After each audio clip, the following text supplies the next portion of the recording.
Hey YouTube, AEB3945 here. I'm coming to you today with a very special eBay unboxing.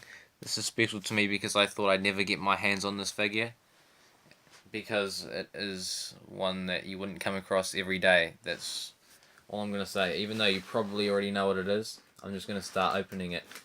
There was some controversy with receiving this. I'd been keeping an eye on the tracking number.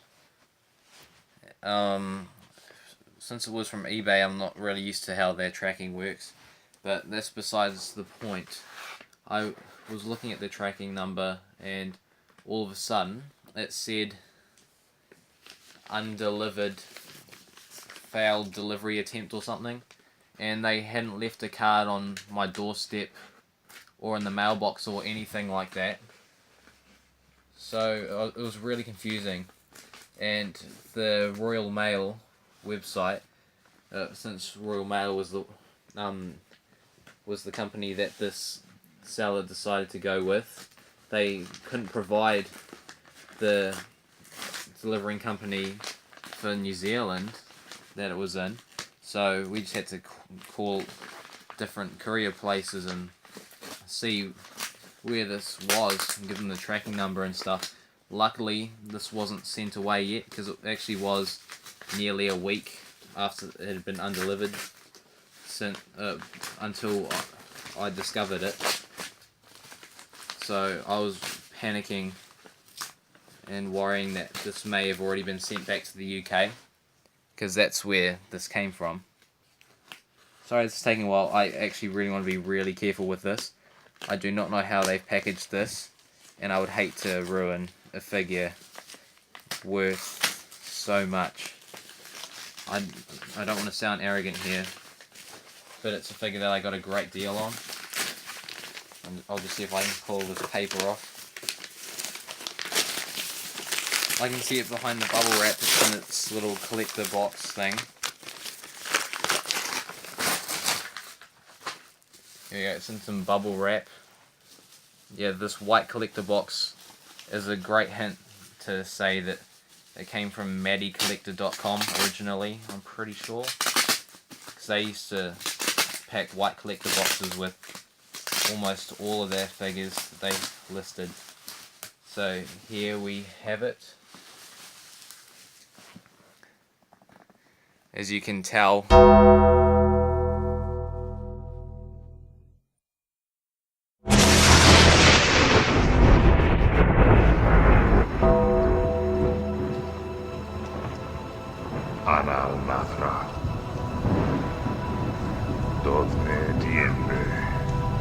accept the Lord of Darkness as your Savior. Yet allow the purity of evil to guide you.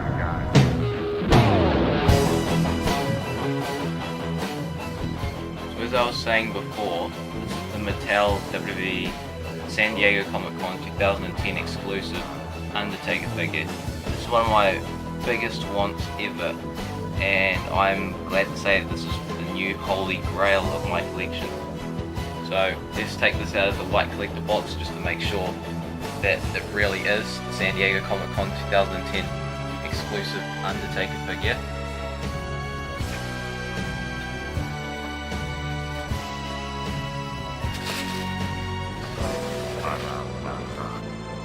Here it is. They weren't lying. Great looking figure. So actually let me light up the room again and let's get a closer look. So now that we have the room lightened up, let's take a closer look at the San Diego Comic-Con 2010 exclusive Undertaker figure.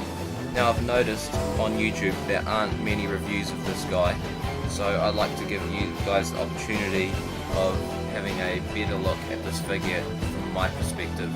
So before we look at the figure, let's look at the packaging, because they've done such a good job on this. Probably the best packaging they've ever done. I can tell that they've put a lot of time into this. As you can see, the background, it features the entrance grates background, I'm pretty sure, but just blue for the Undertaker. It actually looks like this whole packaging is the entrance grates shape, but just personalised for the Undertaker figure. Down here you can see there's the Undertaker logo, but they've used foil paper in the back, which is a very nice touch. I like that detail, as you can see my fingers reflecting on it. Yeah, very cool. There's the old scratch logo again. There's these two stripes down the side. I'd say they're blue, but they look a bit more purple in person. Down there it says Adult Collector, there's a warning sign, and it says World Wrestling Entertainment along the bottom. Now looking at the back of the box, as you can see there's that blue background again. I think it's more of a different design, but it's very cool. They've put the WrestleMania 15 logo there. I like that because that's when Undertaker wore this attire. There's the old WWE logo there. There's a description of the rivalry and the match. There's a prototype picture of this figure, and there's some cool artwork of the Undertaker. I don't think this is a real picture, but it's really good artwork. They've put a lot of time into this packaging. I really like it. So now we'll look at the figure. So let's start off by looking at the face. As you can see, his eyes are rolled back into his head. Only the whites of the eyes are present on this figure, which is one of the big differences from this and the Defining Moments re-release of this figure, which we will look at in a minute. He has painted lips, which is something Mattel rarely does, and I think they only did it in some of their earlier figures, and of course the women's figures. I was about to say divas. He has this black goatee that goes down quite far, and he has 2 points there. I'm not sure if it's showing up on camera, but it's there. He has his long black hair. There's actually a ponytail kind of thing up there, and it flows down past his head. As you can see on his entrance attire, behind there's the cloth cape going down. He has the wings coming out. That's very cool. He has the silver dots painted there, the chains where he unclips the entrance attire, and the little feather kind of things there. I think that's what they're supposed to be, or scales or something. And it's actually not painted black, they're actually little grey bits present. It's kind of washed in with the black on the chest plate. It's very cool, and I don't think they did that on the Defining Moments figure. Now behind the entrance gear you can't see much of it, but he has his shirt, there's the little holes for his logo. As you can see, they painted this much better than the Defining Moments figure in my opinion. He has his tattooed arms and the black elbow pads covering it. There's the one coloured tattoo there, and he has his gloves. These aren't the MMA gloves, these are more biker gloves, I'd say. Moving down, you can see his tights. There's the little grey designs going down both sides and at the front, and his boots. They did a very good job with this. They molded new boots for this figure.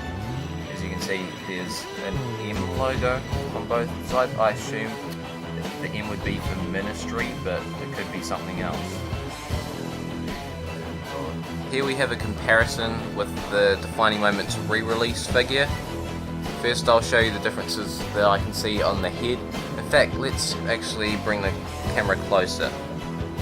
So the differences I see with the head, first, of course, are the eyes. This one has the rolled back eyes, and this one just has the normal eyes. The eyebrows on this figure are more on an angle. I've seen worse ones than this around on YouTube, and I used to have one that was a lot worse than this.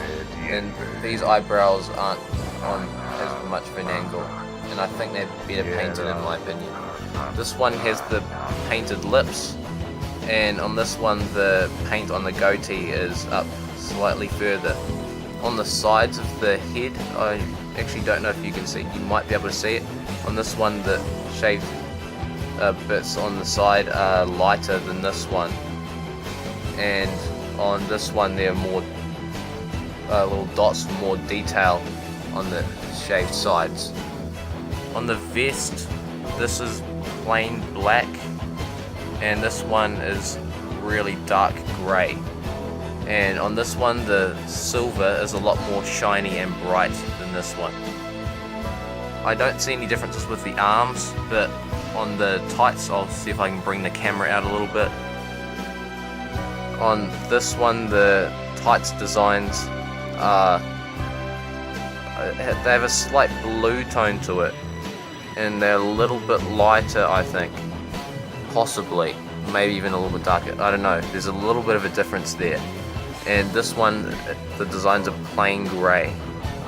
And the boots, the San Diego Comic-Con version, they have a lot more paint on it. The M logos are silver, and there's the blue paint behind it. And on this one, there's no paint behind the M logo, but the M logo is painted just a very dark grey, which makes it really hard to see if there's any paint there. So yeah, that's all the differences I can see. It's just up to what you prefer. So that's been my unboxing and review of the Mattel WWE San Diego Comic-Con 2010 exclusive Undertaker figure. I hope you enjoyed this video. As to what I'm going to do with this figure, I'm not sure. I don't really have a place to display it. So if I don't think of a place, then I might just put it back into its collector box and pack it away. Because I think that's not a bad option either. Because I don't want to risk this figure or the packaging getting damaged at all.